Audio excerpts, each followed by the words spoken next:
शुरू करते हैं आज का topic, that is advantages and disadvantages of accounting.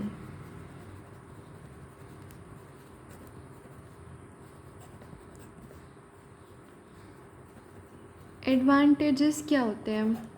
Benefits, importance, किसी भी चीज़ की क्या बेनिफिट्स हैं, इम्पोर्टेंस है, वो एडवांटेजेस होती हैं। तो अकाउंटिंग की सबसे पहली एडवांटेज क्या हो सकती है? सबसे पहले वो हेल्पफुल इन मैनेजमेंट। कैसे? प्लानिंग में मदद करता है। प्लानिंग में कैसे मदद करता है? अगर हम अकाउंटिंग करें, हम अपनी सारी हिस्ट्री, सारे ट्रैक रिकॉर्ड्स को हम देख सकते हैं।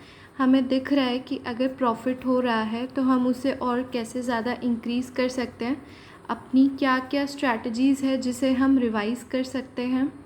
ठीक है, कहाँ पे हम कॉस्ट को कट कर सकते हैं, कहाँ पे हम नेसेसरी इम्प्रूवमेंट ला सकते हैं, ये सब कैसे पता लगेगा? जब अकाउंटिंग होगी, जब हमें पता लगेगा कि either we are in profit और we are in loss.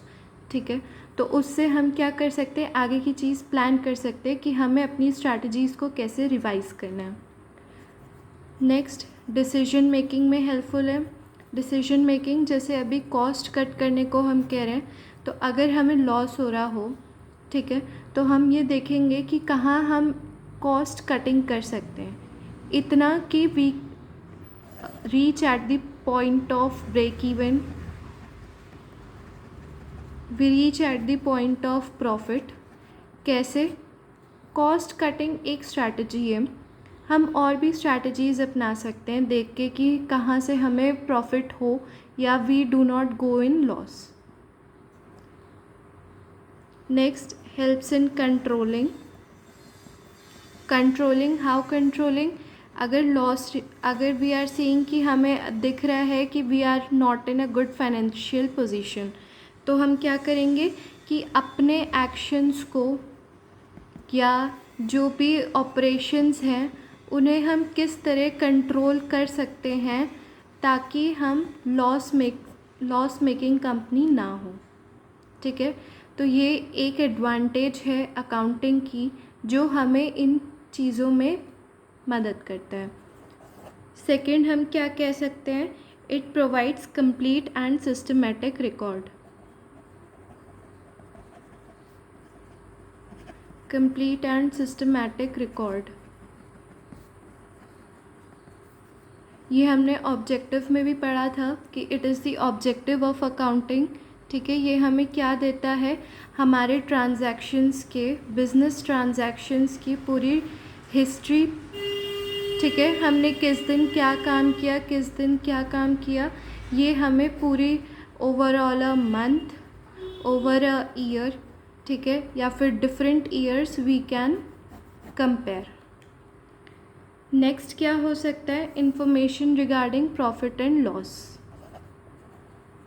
Information regarding profit and loss, हमें अकाउंटिंग की मदद से ही पता चलता है कि हमारी फाइनेंशियल पोजीशन क्या है बिजनेस की। और ये हम कब असेस कर पाते हैं, जब सारी मॉनेटरी ट्रांजैक्शंस की एंट्री हो, हमें रिकॉर्ड पता लगे, हम उसे जब कंपेयर करते हैं, समराइज़ करते हैं, उसके बाद ही हम पता लगा पाते हैं कि हमें प्रॉफिट हो रहा है या हमें लॉस हो रहा है। It is an advantage. Fourth, information regarding financial position. ये सारे पॉइंट्स एक तरह से ही इंटरलिंक्ड है।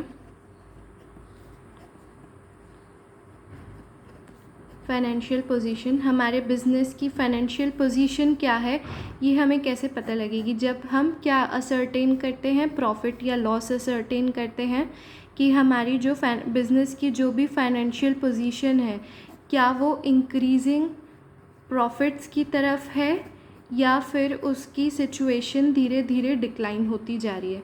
और अगर डिक्लाइन होती जा रही है तो हम क्या नेसेसरी स्टेप्स ले सकते हैं जिससे हम उसे इंक्रीजिंग की तरफ ले जाए, इंक्रीजिंग प्रॉफिट्स की तरफ ले जाए।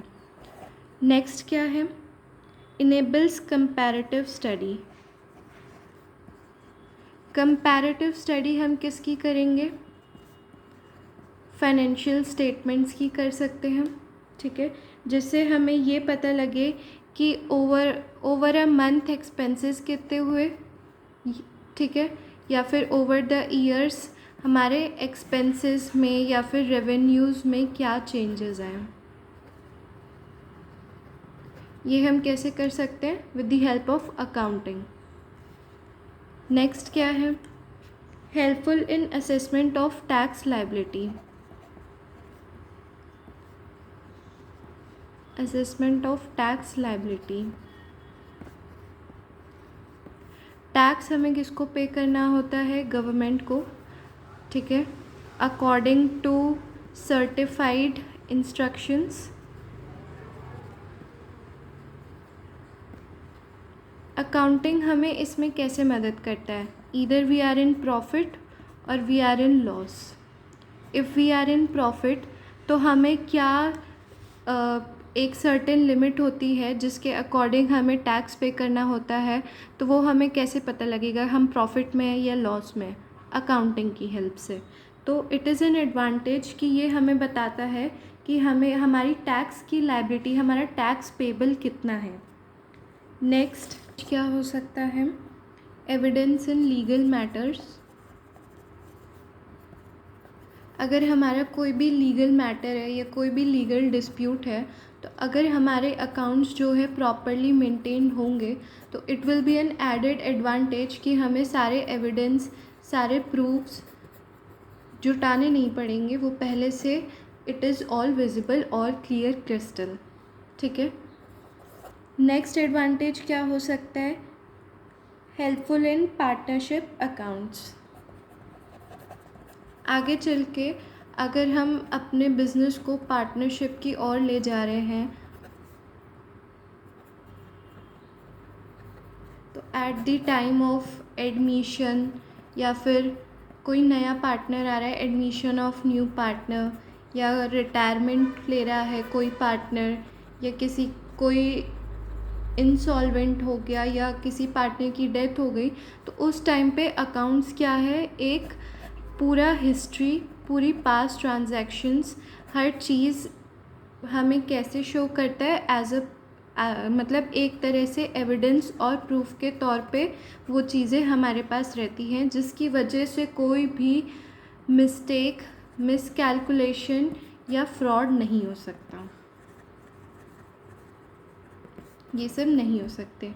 नेक्स्ट क्या है? Helpful in prevention of error and frauds. Accounting से हमें क्या इजी रहता है कि हमसे कोई कैलकुलेशन मिस कैलकुलेट ना हो जाए या फिर कोई मिस्टेक ना हो जाए, इस चीज़ की हमें कोई टेंशन नहीं होती। फ्रॉड कैसे नहीं हो सकता? क्योंकि अकाउंट्स जो हैं वो एक तरह से एविडेंस और प्रूफ की तरह काम करते हैं। क्यों? क्योंकि सारी ट्रांजैक्शंस उसमें रिकॉर्डेड है। अगर हम कोई चीज़ भूल गए हैं तो हम वो चीज़ कहाँ से ट्रैक कर सकते हैं? अकाउंट से। तो ये थे एडवांटेजेस ऑफ अकाउंटिंग। अब अकाउंटिंग की कुछ लिमिटेशंस भी है, लिमिटेशंस या फिर डिसएडवांटेजेस।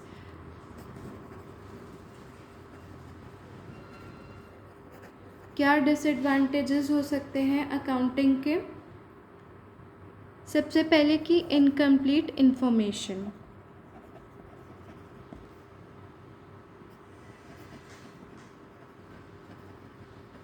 इनकम्प्लीट इन्फॉर्मेशन कैसे देता है?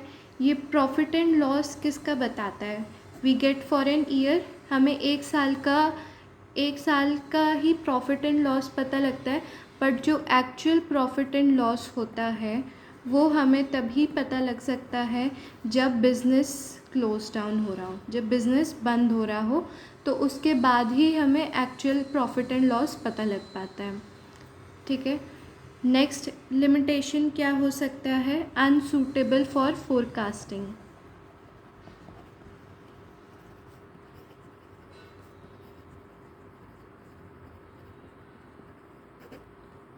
कैसे अनसूटेबल हो सकता है? हो सकता है आगे चल के डिमांड बढ़े या फिर घटे, we do not know about anything, ठीक है। आगे चल के पॉलिसीज़ कोई भी गवर्नमेंट पॉलिसीज़ है, आगे चल के अगर कोई चेंज होती है या कोई उसमें ऑल्टरेशन आता है तो उसकी वजह से क्या इफ़ेक्ट होगा, we do not know about it.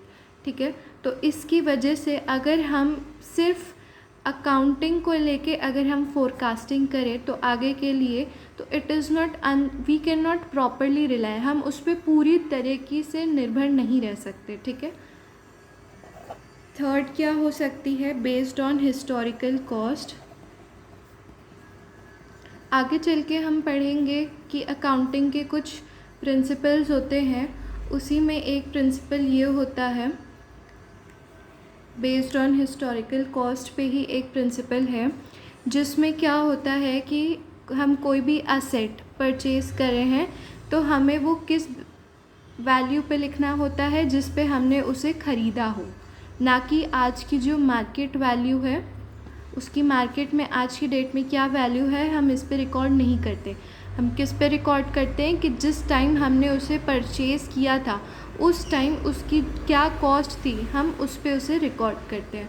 तो क्या ये सही है कि हम परचेज़ के टाइम पे लिख रहे हैं और आज मार्केट में उसकी वैल्यू कुछ और हो, तो इस वजह से क्या हम कह सकते हैं कि हमें एक्चुअल प्रॉफिट और लॉस मिल सकता है?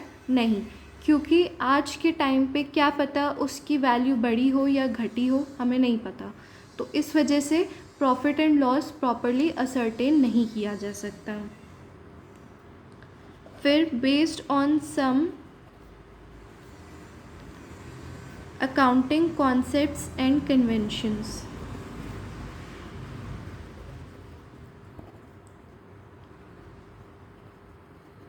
ये हम आगे पढ़ेंगे कि अकाउंटिंग कॉन्सेप्ट्स और कन्वेंशंस क्या होते हैं। These are certain rules and guidelines, ठीक है, अडॉप्टेड बाय दी अकाउंटेंट्स। ठीक है, इसमें से accounting concepts have legal acceptance, और कन्वेंशंस क्या होते हैं कि जनरली उन्हें यूज़ कर लिया जाता है, किस लिए, फॉर इंश्योरिंग कंसिस्टेंसी या कंपेरेबल होने के लिए इन्हें यूज़ कर लिया जाता है। किस चीज़ में यूज़ करते हैं? For preparing financial statements. ठीक है, तो अकाउंटिंग क्या होती है कि इन कन्वेंशंस और कॉन्सेप्ट्स पे बेस्ड होती है। ठीक है, जो कि कहीं ना कहीं फ्लेक्सिबिलिटी को लूज़ कर देती है। तो इस वजह से हम ये कह सकते हैं कि हो सकता है कहीं ना कहीं जो रिज़ल्ट्स हो वो बायस्ड हो। ठीक है, उसके बाद लास्ट लिमिटेशन क्या बचती है हमारे पास? Influenced by personal judgements.